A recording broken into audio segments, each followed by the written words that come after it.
सभी साथियों को नमस्कार। आपका एक बार फिर से स्वागत है आपके अपने चैनल गुरुजी में। साथियों, 2020-21 के फाइनेंशियल ईयर की इनकम टैक्स रिटर्न भरने की जो आखिरी तारीख है वो 31 दिसंबर 2021 है। इनकम टैक्स डिपार्टमेंट ने इस साल अपनी वेबसाइट के नए फॉर्मेट को लॉन्च किया है। इनकम टैक्स डिपार्टमेंट की इस नई साइट के ऊपर रिटर्न को किस प्रकार से फिल किया जाएगा, आज की वीडियो में हम इसी बात पर चर्चा करेंगे। आइए सबसे पहले हम गूगल के अंदर इनकम टैक्स को सर्च करते हैं। इसमें यहाँ पर जो वेबसाइट दिखाई दे रही है incometax.gov.in, जो कि इनकम टैक्स डिपार्टमेंट की ऑफिशियल साइट है, इसके ऊपर हम क्लिक करेंगे। इस वेबसाइट को हम डायरेक्ट incometax.gov.in टाइप करके भी ओपन कर सकते हैं। इस वेबसाइट पर अगर आपने पहले से रजिस्टर नहीं कर रखा है तो इसमें टॉप राइट कॉर्नर पर जो रजिस्टर का बटन है, यहाँ से आप अपने अकाउंट को रजिस्टर कर सकते हैं। अगर आपने पहले से ही रजिस्ट्रेशन कर रखा है, पिछले सालों में आप online income tax return fill करते आए हैं, तो उसी आईडी पासवर्ड से आप इस साइट के ऊपर भी लॉगिन कर सकते हैं। लॉगिन करने के लिए रजिस्टर के बराबर में लॉगिन का बटन दिया हुआ है, इस बटन के ऊपर क्लिक करेंगे। ITR फिल करने के लिए जो लॉगिन किया जाएगा उसमें सबसे पहले आपको यहाँ पर अपना पैन नंबर फिल करना है। जब तक आप यहाँ पर पैन नंबर को फिल नहीं करेंगे, कंटिन्यू का बटन डीएक्टिवेट रहता है। जैसे ही आप यहाँ पर अपना पैन नंबर फिल कर देंगे, कंटिन्यू का बटन ये एक्टिवेट हो जाता है और इसके ऊपर क्लिक करके हम कंटिन्यू करेंगे। इसके बाद यहाँ पर सिक्योर मैसेज को कंफर्म करने के लिए चेकबॉक्स बना हुआ है, इसके ऊपर हम क्लिक कर देंगे। पासवर्ड के फील्ड में हम यहाँ पर अपना पासवर्ड फिल कर देंगे और कंटिन्यू के बटन को क्लिक करेंगे।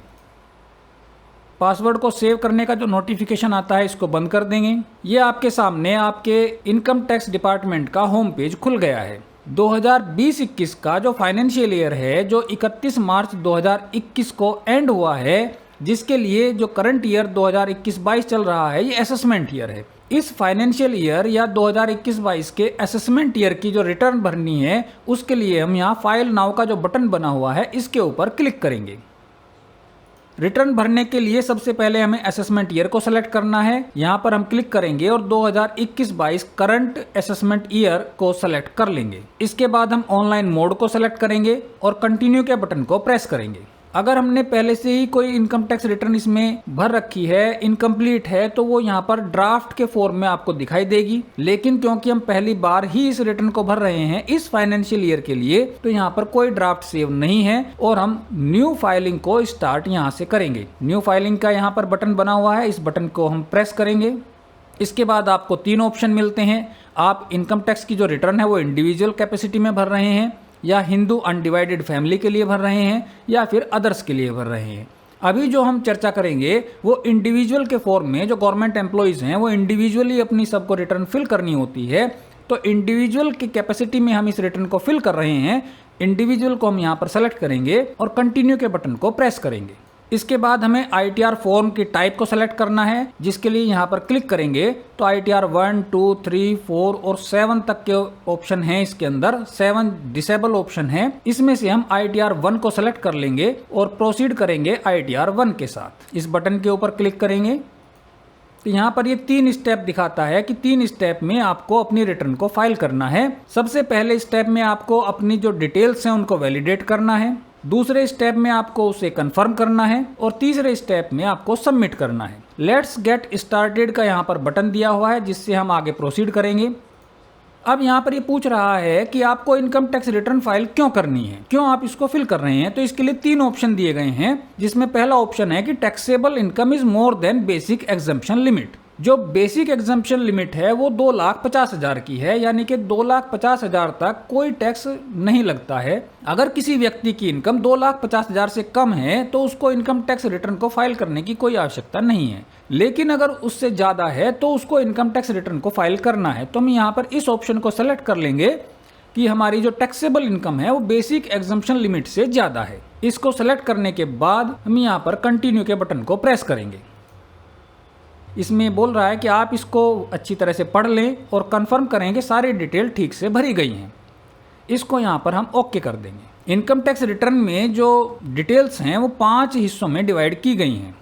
इसमें पहला पॉइंट है पर्सनल इन्फॉर्मेशन का, दूसरा है ग्रॉस टोटल इनकम, तीसरा है टोटल डिडक्शंस, चौथा है टैक्स पेड और 5वां है टैक्स लायबिलिटी। इसमें जैसे ही आप इस पेज पर आते हैं केवल पर्सनल इन्फॉर्मेशन का जो लिंक है यही एक्टिवेट होता है। इसके बाद के जो चारों लिंक हैं ये डीएक्टिवेट होते हैं। इसका मतलब ये हुआ कि आप स्टेप बाय स्टेप ही इस रिटर्न को फिल करेंगे। तो सबसे पहले हमें पर्सनल इन्फॉर्मेशन को चेक करना है, वेरीफाई करना है और कंफर्म करना है। इसके लिए हम इसके ऊपर क्लिक करेंगे। इसके ऊपर क्लिक करने के बाद आपकी पर्सनल इन्फॉर्मेशन का पेज खुल जाता है, जिसमें आपका name, PAN number, date of birth और आधार नंबर दिया गया है। इसी के साथ आपका कॉन्टैक्ट डिटेल भी इसमें दी गई है। अगर ये कॉन्टैक्ट डिटेल ठीक है तो आप इसको ऐसे ही रहने देंगे। अगर इसमें आपको कोई चेंज करना है तो इसके राइट में एडिट का ऑप्शन दिया गया है, इस बटन को आप क्लिक करेंगे और आपका जो मोबाइल नंबर है, ईमेल एड्रेस है या रेजिडेंशियल एड्रेस है, इसको आप यहाँ पर करेक्ट कर देंगे। करेक्ट करने के बाद सेव के बटन को प्रेस करेंगे। इस तरीके से आपकी जो कॉन्टैक्ट डिटेल हैं वो एडिट हो जाएंगी। कॉन्टैक्ट डिटेल को अपडेट करने के बाद यहाँ से नेचर ऑफ एम्प्लॉयमेंट को सेलेक्ट करेंगे, जिसके ऑप्शन इस प्रकार से हैं। इसमें जो ऑप्शन दिए गए हैं वो central government, state government, public sector undertaking, pensioners, others और नॉट एप्लीकेबल यानी कि फैमिली पेंशन वाले। इसमें अगर सेंट्रल गवर्नमेंट के एम्प्लॉय हैं तो वो सेंट्रल गवर्नमेंट को सेलेक्ट करेंगे, स्टेट गवर्नमेंट के एम्प्लॉय स्टेट गवर्नमेंट को सेलेक्ट करेंगे। एग्जाम्पल के लिए यहाँ पर मैं स्टेट गवर्नमेंट को सेलेक्ट कर लेता हूँ। इसके बाद सेक्शन बताया जा रहा है कि कौन से सेक्शन में ये रिटर्न फाइल की जा रही है। सेक्शन 139(1) फ्रेश रिटर्न को फाइल करने के लिए है, जो ड्यू डेट से पहले सबमिट की जाती है। तो क्योंकि अभी ड्यू डेट नहीं निकली है तो हम इस रिटर्न को सेक्शन 139(1) के अंदर फिल करेंगे और इस ऑप्शन को सेलेक्ट कर लेंगे जो कि ऑलरेडी सिलेक्टेड है। इसके बाद यहाँ पर एक बहुत ही इंपॉर्टेंट ऑप्शन है जो कि आपको ध्यान रखना है कि यहाँ पर आप इस रिटर्न को न्यू टैक्स रिजाइम में फिल कर रहे हैं या ओल्ड टैक्स रिजाइम में फिल कर रहे हैं। इन दोनों में जो मुख्य अंतर है वो डिडक्शंस का है। नए टैक्स रिजाइम में किसी प्रकार की डिडक्शन को अलाउ नहीं किया गया है, केवल जो गवर्नमेंट कंट्रीब्यूशन होता है एनपीएस एम्प्लॉय के संबंध में उसी को ही अलाउ किया गया है, बाकी कोई डिडक्शन अलाउ नहीं है। जबकि ओल्ड टैक्स रिजाइम में स्टैंडर्ड डिडक्शन भी है, एग्जम्पशंस भी हैं और सेविंग्स की डिडक्शंस भी हैं। तो यहाँ पर ध्यान रखने वाली बात यह है कि अगर आप अपनी रिटर्न को पुराने टैक्स के हिसाब से जमा करना चाहते हैं तो इस ऑप्शन को नो करेंगे, और अगर आप नए टैक्स के स्लैब के हिसाब से इसको जमा करना चाहते हैं तो इस ऑप्शन को यस करेंगे। फिलहाल मैं इस ऑप्शन को नो कर रहा हूँ। इसके बाद आप अपनी बैंक डिटेल्स को यहाँ पर चेक करेंगे।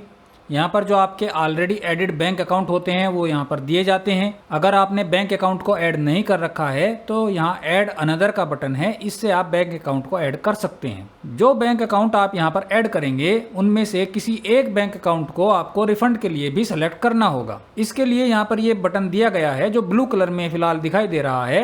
अगर इसको एक बार हम क्लिक करते हैं तो ये इनएक्टिव हो जाता है और दोबारा क्लिक करते हैं तो ये एक्टिवेट हो जाता है, और इसके बाद इस डिटेल को हम कंफर्म कर देंगे। जैसे ही ये डिटेल कंफर्म करते हैं पर्सनल इंफॉर्मेशन के सामने कंफर्म्ड का नोटिफिकेशन आ जाता है। जैसे ही पहला पॉइंट कंफर्म होता है, दूसरा पॉइंट जो ग्रॉस टोटल इनकम का है ये एक्टिवेट हो जाता है। इसकी डिटेल्स को कंफर्म करने के लिए इसके ऊपर हम क्लिक करेंगे।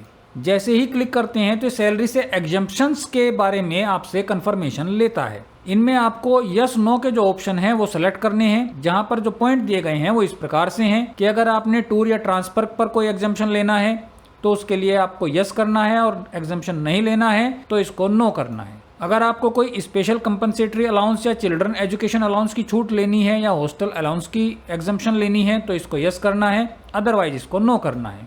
अगर आप इसको यस करते हैं तो इसके अमाउंट को आपको यहाँ पर फिल करना है, अदरवाइज इसको नो कर देंगे। इसी प्रकार से अगर आपको हाउस रेंट अलाउंस में कोई एग्जम्पशन लेना है तो उसके लिए यस करेंगे और यहाँ पर क्लेम अमाउंट को फिल कर देंगे, अदरवाइज इसको नो कर देंगे। इसी प्रकार से लीव ट्रैवल अलाउंस में आपको कोई एग्जम्पशन लेना है तो यस करेंगे, अदरवाइज नो करेंगे। सैलरी इनकम में अगर आपको किसी और प्रकार का एग्जम्पशन लेना है तो इसको आप यस करेंगे। यहाँ पर जो एग्जम्पशन दिए गए हैं वो जनरली रिटायरमेंट केस के हैं कि आपको ग्रेजुइटी मिली है या लीव एनकैशमेंट मिला है या कंपनसेशन मिला है या कम्यूटेड वैल्यू मिली है पेंशन की, तो उसको आप यहाँ पर फिल कर देंगे जो कि टैक्स फ्री होती हैं। अगर आपको इसमें से कोई एग्जम्पशन नहीं लेनी है तो इसको आप नो कर देंगे। इसके बाद इसको आगे कंटिन्यू करेंगे। कंटिन्यू करने के बाद अगर यहाँ पर आपका डाटा फॉर्म 16 जो आपको मिला है उसके डाटा से मैच नहीं करता है तो आपको यहाँ से इसको एडिट करना है। अगर ये सेम आता है तो आपको इसको एडिट करने की कोई जरूरत नहीं है। इसके सेकंड पॉइंट में आप इनकम फ्रॉम हाउस प्रॉपर्टी, अगर आपने कोई लोन ले रखा है या आप रेंटेड हाउस में रहते हैं उसके आप छूट लेना चाहते हैं तो उसको आप यहाँ पर फिल करेंगे। इसके लिए आपको यहाँ पर ऐड या एडिट के बटन दिए गए हैं। अगर आपने कोई हाउसिंग लोन ले रखा है सेल्फ ऑक्यूपाइड प्रॉपर्टी के ऊपर तो आप उसको यहाँ पर बोरोड कैपिटल पर जो इंटरेस्ट आपने दे रखा है उस इंटरेस्ट के अमाउंट को इसमें फिल करेंगे। अगर आपने कोई मकान रेंट पर दे रखा है और उससे आपको रेंटल इनकम हो रही है तो उस रेंटल इनकम में से 30% को माइनस करके उस इनकम को यहाँ पर फिल कर देंगे और यहाँ से इसको ऐड कर देंगे। तो कैंसिल करके हम वापस आ जाते हैं। इसके बाद जो नेक्स्ट पॉइंट है वो है इनकम फ्रॉम अदर सोर्सेज। इसके अंदर आपके जो डिपॉजिट्स हैं, एफडीज हैं बैंक के अंदर, पोस्ट ऑफिस के अंदर या कोऑपरेटिव सोसाइटीज के अंदर, या आपका कोई सेविंग बैंक अकाउंट का इंटरेस्ट है वो इसके अंदर आपको फिल करना है। इसके अंदर आपको फिल करने के लिए यहाँ पर ऐड का बटन दिया गया है, इस ऐड के बटन को क्लिक करेंगे। अब यहाँ पर ये फिर से आपको ऑप्शन देगा। अगर आपके पास सेविंग बैंक अकाउंट का इंटरेस्ट है तो इसको हम यस करेंगे और जो इंटरेस्ट आया है उसके अमाउंट को यहाँ पर फिल कर देंगे। दूसरा पॉइंट है आपका बैंक या पोस्ट ऑफिस में जो एफडी वगैरह करवाई जाती हैं उसके ऊपर जो इंटरेस्ट मिलता है उसके लिए। फैमिली पेंशन से अगर कोई इनकम हो रही है तो इसको यस करके उसको यहाँ पर फिल कर देंगे।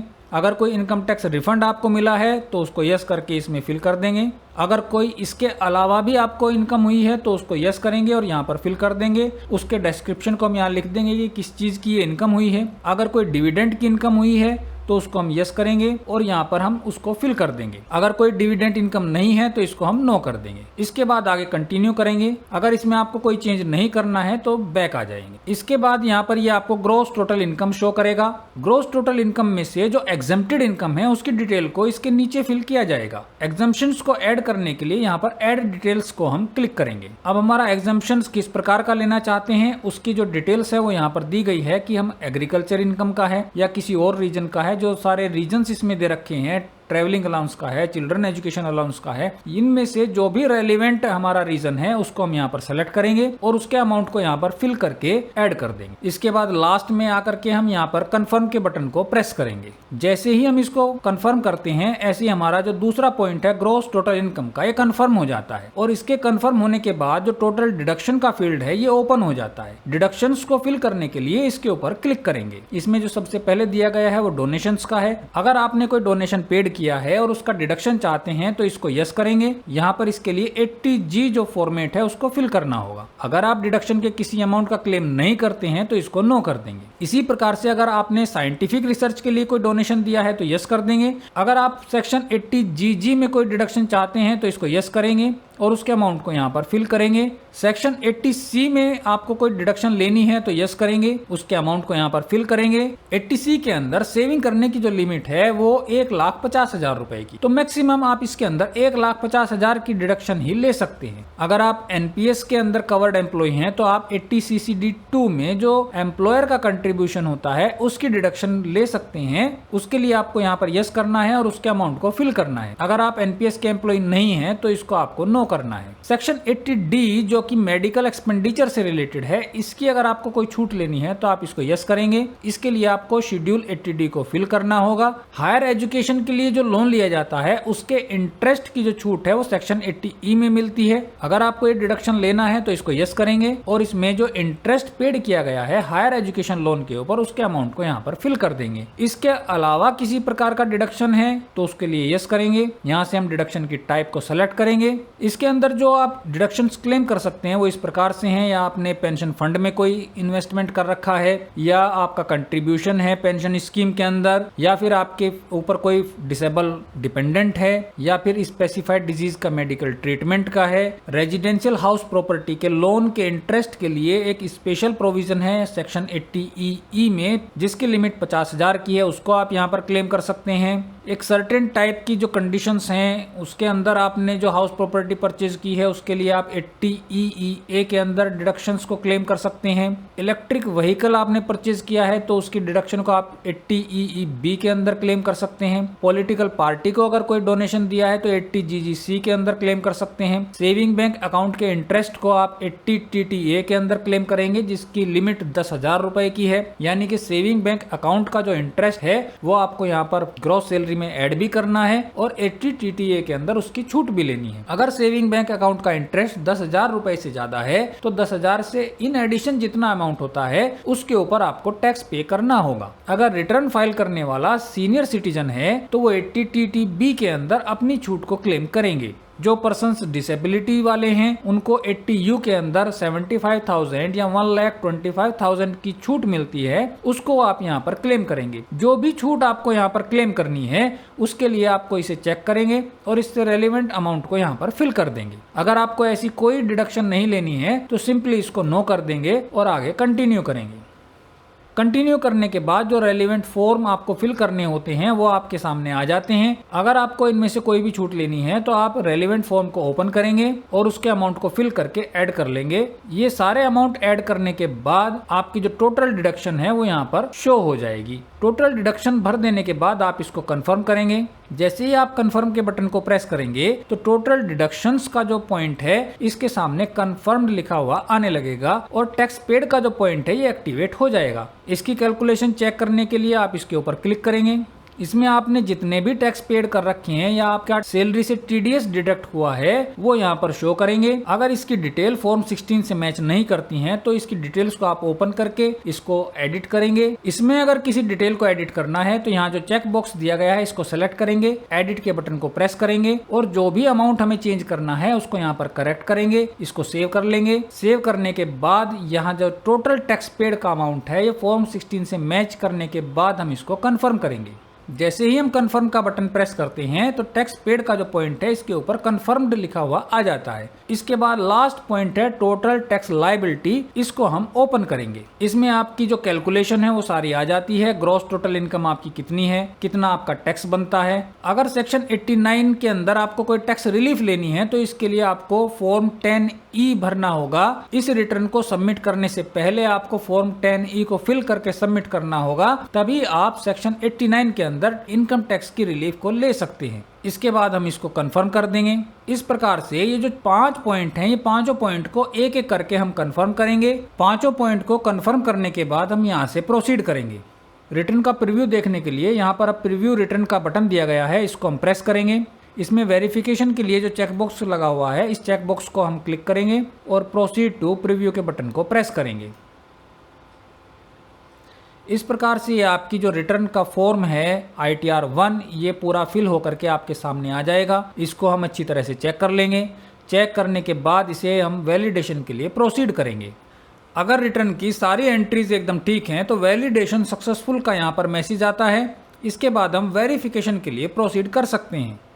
अगर यहाँ पर कोई एरर आती है तो उस एरर को हमें ठीक करना होगा। उसके बाद फिर से हम इसको वैलिडेट करेंगे और जब वैलिडेशन सक्सेसफुल हो जाएगा इसके बाद हम वेरिफिकेशन के लिए प्रोसीड करेंगे। वेरिफिकेशन के लिए 3 ऑप्शंस हैं, या तो हम साथ के साथ ही ई वेरीफाई कर दें, या फिर दूसरे ऑप्शन में हम इसे 120 दिन के अंदर ई वेरीफाई कर दें, या फिर तीसरा ऑप्शन दिया गया है कि आप इस इनकम टैक्स रिटर्न के एक्नॉलेजमेंट को डाउनलोड कर लें, उसके ऊपर सिग्नेचर करके इनकम टैक्स डिपार्टमेंट को 120 दिन के अंदर पोस्ट कर दें। इनमें से जो भी ऑप्शन आपको लेना है उसको आप सेलेक्ट करेंगे और कंटिन्यू करेंगे। मान लेते हैं आपको साथ के साथ ही इसको ई वेरीफाई करना है, तो पहले ऑप्शन को आप सेलेक्ट करेंगे और यहाँ से कंटिन्यू करेंगे। ई वेरिफिकेशन के जो ऑप्शंस हैं वो यहाँ पर दिए गए हैं। इसमें सबसे पहला ऑप्शन है कि आधार के साथ जो मोबाइल रजिस्टर्ड है उसके OTP के थ्रू आप इसको वैलिडेट करें। दूसरा ऑप्शन है कि डिजिटल सिग्नेचर सर्टिफिकेट के माध्यम से इसको वेरीफाई करें। तीसरा ऑप्शन है कि नेट बैंकिंग के थ्रू आप EVC इलेक्ट्रॉनिक वेरिफिकेशन कोड को जनरेट करें, या फिर बैंक अकाउंट की डिटेल्स के साथ आप EVC को जनरेट करें और उससे इसको वेरीफाई करें, या आपके पास कोई डीमैट अकाउंट है तो उसके थ्रू आप EVC यानी कि इलेक्ट्रॉनिक वेरिफिकेशन कोड को जनरेट करके उससे वेरीफाई करें। अगर आपके पास पहले से ही इलेक्ट्रॉनिक वेरिफिकेशन कोड है तो इस ऑप्शन को आप सेलेक्ट करेंगे और उस कोड को यहाँ पर फिल कर देंगे। इससे भी आप ई वेरीफाई कर सकते हैं। या फिर आधार पर अगर मोबाइल नंबर रजिस्टर है और उसका OTP पहले से ही आपके पास मौजूद है तो आप इस लास्ट ऑप्शन को सेलेक्ट करके उस OTP को यहाँ पर फिल करके ई वेरीफाई कर सकते हैं। अगर आपके पास ऐसा OTP अभी नहीं है, इसके लिए आप पहले ऑप्शन को सेलेक्ट करेंगे और यहाँ पर कंटिन्यू करेंगे। जैसे ही आप कंटिन्यू करेंगे आपके रजिस्टर्ड मोबाइल नंबर पर एक OTP आएगा जिसको आप फिल कर देंगे और अपनी रिटर्न को ई वेरीफाई करके आप सबमिट कर सकते हैं। आशा है कि इस नई वेबसाइट के ऊपर इनकम टैक्स रिटर्न को किस प्रकार से भरा जाना है ये आपको समझ आ गया होगा। अगर इसके बाद भी आपकी कोई क्वेरी रहती है तो आप उसे नीचे कमेंट सेक्शन में लिख सकते हैं। आपने इस वीडियो को अंत तक देखा, इसके लिए आपका बहुत बहुत धन्यवाद और आभार। नमस्कार।